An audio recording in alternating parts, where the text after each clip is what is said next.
Okay, we'll continue with our notes.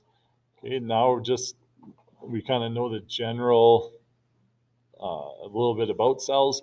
Okay, we're going to now focus more on a voltaic cell. So a voltaic cell, or sometimes called a galvanic cell, is a device that uses a redox reaction to transform chemical potential energy into electrical energy. So the key to the operation of a voltaic cell is the prevention of direct contact between the reactants in a redox reaction, since the parts of the cell are separated into two different half cells.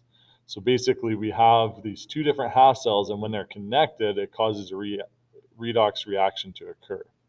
So in a voltaic cell, the electrons pass from the reducing agent to the oxidizing agent through an external circuit.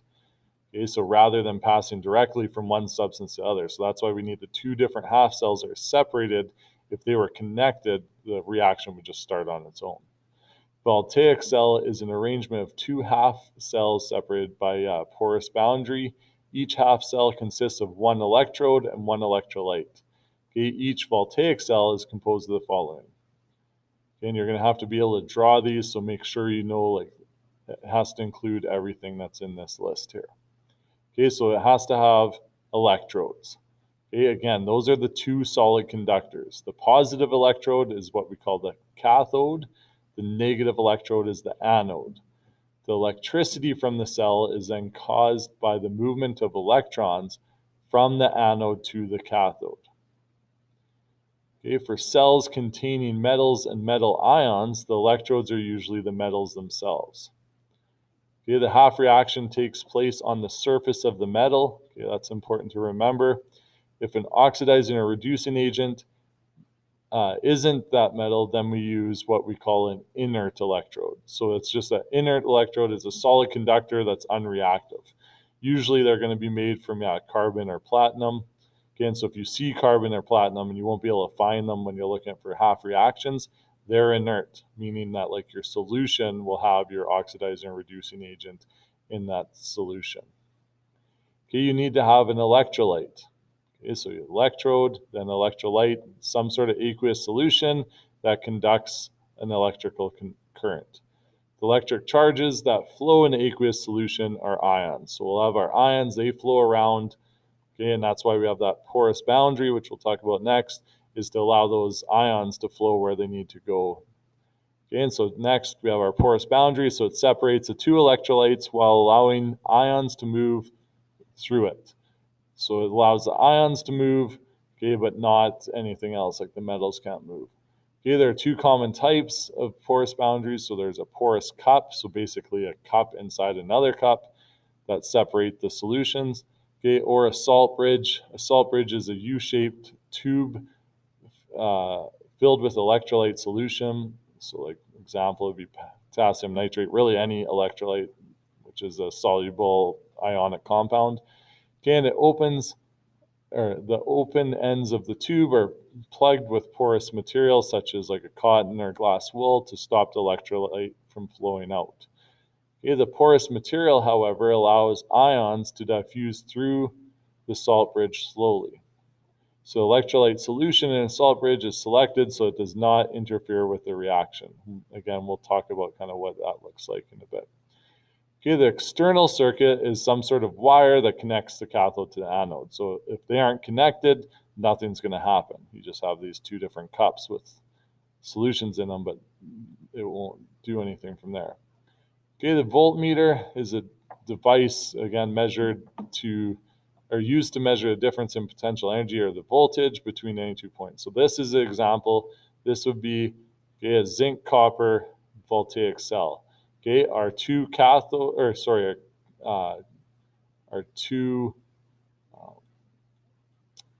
electrodes, are copper and zinc. Okay, copper is our cathode. We'll talk about why that is later. Okay, and zinc is our anode. Okay, and so the reaction that's taking place as it's connected, the electrons are flowing from zinc. So you can see zinc solid is losing 2 electrons. Those electrons flow over to copper, which gains them. Okay, the zinc, once it loses those electrons, becomes zinc 2+. And so actually this is going to break away. Okay, and like start to break away from here. Okay, and then we'll see on the copper, it'll actually start to build up because the copper 2 plus is forming copper solid. Okay, and then in our salt bridge, the positive ions, the cations in our salt bridge flow towards the cathode, because if we're losing these positive charges, we need those positive charges to kind of balance out. Again, and the anode or anions will move towards the anode again to balance out. We're losing these positive charges, or we're gaining positive charges. We need negative charges to balance them out.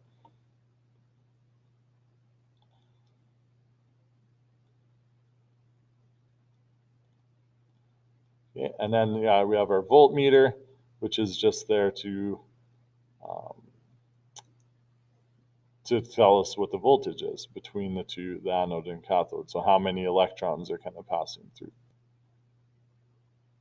So continuing to look through at a voltaic cell, okay, in our voltaic cell, the strongest oxidizing agent,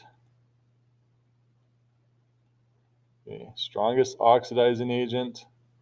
okay, undergoes reduction at the cathode. So kind of, we learned Leo says Skur, okay, so again, gaining electrons is reduction. That's our oxidizing agent, and that happens at our cathode.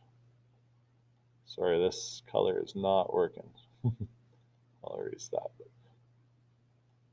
Okay, the strongest reducing agent, okay, always undergoes oxidation at the anode. So, okay, we have Leora and Gurok. Okay, we talked about, so Leo is losing electrons as oxidation, and that's where that's our reducing agent that loses electrons. Okay, and then that happens at the anode. Okay, so electrons released by the oxidation at the anode travel to the cathode through the connecting wire. This results in a buildup of negative electrons at the cathode and a buildup of positive charge at the anode. Okay, again, this would then stop the flow of electrons to the cathode, except that's why we have our salt bridge, because the anions in the salt bridge in our electrolyte move towards the anode and our cations towards the cathode to balance out those charges. Okay, this movement of ions balances the charges, allows the electrons to continue to flow through the external circuit. The current moves until the concentration of the solutions and the charge or the change in electrodes are so great that the process can no longer continue.